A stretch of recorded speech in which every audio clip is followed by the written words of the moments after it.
Hey guys, speaking of being ridiculously behind in things first. A little over a month ago, I made a video for this really cool collab channel called Fellowship of the Ning. They're a group of really awesome people, and they did this thing where they let some of their subscribers do kind of a guest spot video on their Monday, and they were nice enough to pick me to do one. So I made a video kind of talking about how nerd culture has shifted in the eyes of society. So I'll put a link to that video at the end of this video and also down there. And I'll also put a link to the Fellowship of the Ning channel, and you should go check them out.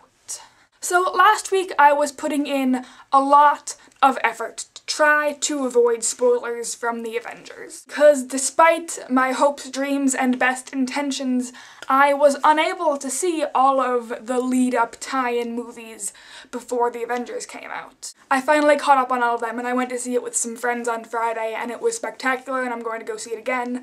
But by that time it seemed like everybody else on the internet had already seen it at least twice, and I just really didn't want it to get spoiled for me because it was supposed to be really good. Superheroes and Joss Whedon are two of my favorite things, so how could it not have been amazing? And since I've kind of wanted to make a video talking about the concept of spoilers for a while, I figured relevancy, sort of. Let's roll with it. I read somewhere that there was a study, which I will look up and link to if I am not too lazy, but there's a study that said that people enjoyed little mystery stories more if they knew some of the plot details ahead of time. But that just seems really silly to me. The first time I saw The Dark Knight, I saw it like way after it came out. So by the time I saw it, I'd already heard everything that happened. Like my friends talked about, oh yeah, I remember all of that crazy stuff the Joker did.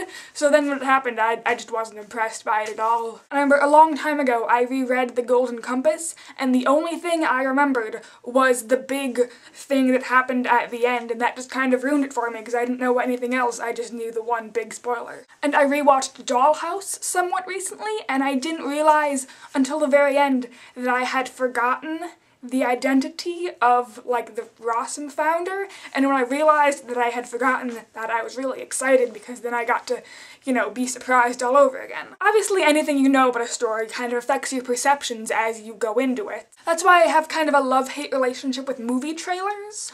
Because on the one hand, I like movie trailers. I like to watch them and kind of get a sense of what a movie's gonna be like, and when there's a movie that I've been really anticipating, I like seeing all the new trailers as they come out. But on the other hand, sometimes if you go into a movie knowing too much about it, that ruins some of the enjoyment that you get. And TV show teasers are the worst, because, like, I want to know what's gonna happen in next week's episode, but the teasers don't always tell you that. They just take all of the exciting scenes and cut them up and put them in out of context with a voiceover, and it's, I've had some TV episodes ruined because I had seen the teaser and had different expectations from what was going on, and it was just not good. And I'm not saying that knowing what happens totally ruins something for you. I think that rewatching or rereading something is just an entirely different thing than experiencing it the first time, and you get a whole different kind of enjoyment from when you know things, especially, you know, if you're really familiar with something and you just kind of, you know, all the little moments and the lines that you like, and it's a different thing, and it's good, but you should always have that kind of first-time experience with something unspoiled. Most of my crazy spring stuff has passed, so I'll try to be getting back to you guys semi-regularly now. And so I will talk to you guys later, and until then, goodbye.